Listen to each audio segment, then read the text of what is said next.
देखिए, मुझे लगता है कि कांग्रेस पार्टी को माफ़ी मांगनी चाहिए और माफ़ी मांगने के बजाय उनके शर्मिंदगी भरे तालियां सुनाई पड़ रही हैं, खिलकारियां सुनाई पड़ रही हैं और जस्टिफाई करते घूम रहे हैं।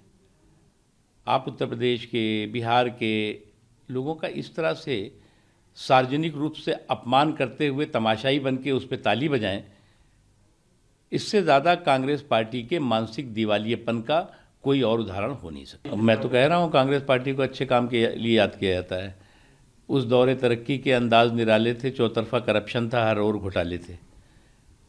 यही अगर उनके लिए अच्छा काम है तो जो लोग मनमोहन सिंह जी जैसे सम्मानित व्यक्ति को स्क्रिप्ट लिख के दे रहे हैं, उनको ये भी बता देना चाहिए कि उन्हीं मनमोहन सिंह जी के कैबिनेट के फैसले को नॉनसेंस न्यूसेंस कह के कौन फाड़ के फेंक देता था।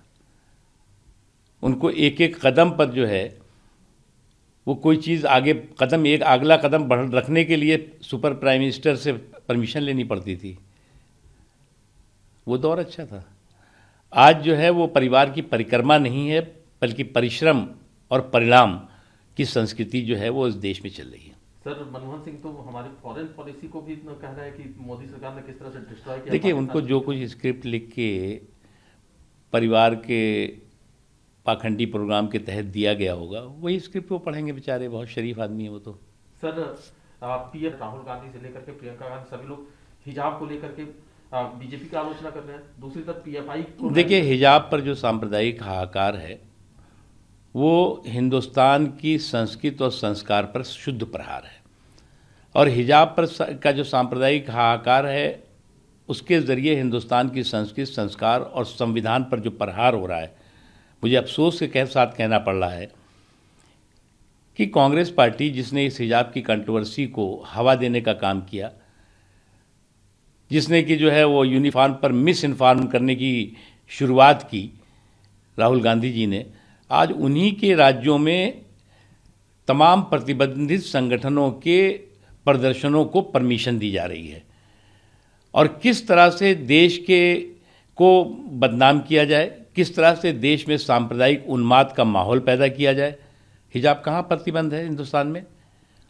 आप सड़क पे हिजाब पहन के घूमिए, आप मार्केट में हिजाब पहन के घूमिए, आप अपने घर में हिजाब पहन के घूमिए, आप कहीं पर भी हिजाब पहन के घूमिए। उन देशों की तरह तो नहीं है ना कि जिन देशों में हिजाब जो है वो बिल्कुल बैन है। हाँ, जो इंस्टीट्यूशंस हैं उनके अपने ड्रेस कोड होते हैं, डेकोरम होते हैं, और अगर डेमोक्रेसी में आपके जो है वो कॉन्स्टिट्यूशनल राइट हैं तो कॉन्स्टिट्यूशनल ड्यूटीज़ भी हैं। लेकिन जो लोग इस गलतफहमी में बैठे हुए हैं कि वो इस तरह का सांप्रदायिक उन्माद, सांप्रदायिक हाहाकार, हॉरर शो के ज़रिए इस देश को बदनाम करने की कोशिश में सफल होंगे, तो वो उनकी गलतफहमी। और मैं समाज के सभी वर्गों के साथ साथ मुस्लिम भाइयों बहनों से भी और विशेष तौर से लड़कियों से कहना चाहता हूँ कि ये जो हिजाबी हुड़दंग है ये आपकी तालीम और तरक्की को बदरंग करने की कोशिश है।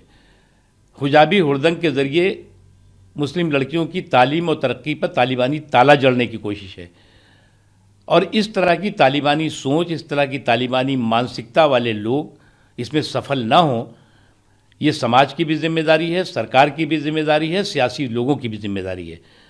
और जो लोग इस सियासी शगुफे में पाकिस्तान जैसे देशों के पॉलिटिकल पाखंडी प्रोपेगेंडे के पार्टनर बने हुए हैं, तो पाकिस्तान जैसे देशों के पाखंडी प्रोपेगेंडे के पार्टनरों को मैं कहना चाहूँगा कि वो ज़रा इस देश के संस्कार और संस्कृति को समझ लें। ये देश जो है वो बहुत चीज़ें इस तरह के लोगों की बर्दाश्त नहीं करता। सर, कांग्रेस में मनीष तिवारी का नाम भी आ रहा है। मनीष तिवारी का कहना है कि हमने तो हमारे देश में परिवार ने भी इस देश के लिए बलिदान दिया है, हम पार्टी के साथ हैं, पार्टी के साथ रहेंगे, लेकिन कोई धक्के मार के बाहर निकाल देगा तो हम क्या कर सकते हैं? अब ये कांग्रेस पार्टी की स्थिति ये हो गई है कि ख़ानदान का आंगन, और उस ख़ानदान के आंगन में जो है वो सिमटी और सिकुड़ी पार्टी रह गई है।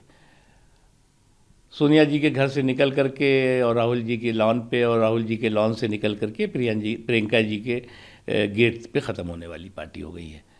अब परिवार के प्रांगण में सिमटी हुई पार्टी, लेकिन अफसोस कि मुझे कभी कभी ये लगता है कि आज इस पार्टी का जो हाल है वो पूरी तरह से वेंटिलेटर पे है, लेकिन इनका अहंकार अभी भी एक्सीलेटर पे है। तो रस्सी जल गई है, बल भी चला जाएगा। सर एक आखिरी सवाल है, उत्तर प्रदेश चुनावों से संबंधित रैली में जिस तरह से भीड़ अनियंत्रित हो रही थी और पुलिस वाले रोकने की कोशिश कर रहे थे, तो अखिलेश यादव स्टेज से कह रहे थे कि यार पुलिस वालों, तुमसे ज्यादा बदतमीज कोई नहीं है, तुम ये क्या कर रहे हो, इस तरह की भाषा का वो इस्तेमाल करते हो। देखिए, अभी जब रात है इतनी मत वाली, तो सुबह का आलम क्या होगा। जब अभी सत्ता में नहीं आए हैं तो इनका ये हाल है, और कहीं गलती से सत्ता के कुर्सी के किसी पाए के इर्द गिर्द पहुंच गए तो ये क्या हश्र करेंगे पूरे के पूरी व्यवस्था का, इसका अंदाज़ा आप आसानी से लगा सकते हैं। दिक्कत ये नहीं है, दिक्कत ये है कि आज की तारीख में उत्तर प्रदेश में जो बदलाव की बहार लेकर के ये मार्केट में आए थे, दो हंसों की जोड़ी बना करके, तो आज ये गठबंधन की गठरी में इतने पेबंद हैं कि हर पेबंद जो है वो गठबंधन की गुनाहों की कहानी बता रहा है, और इससे बौखलाहट है।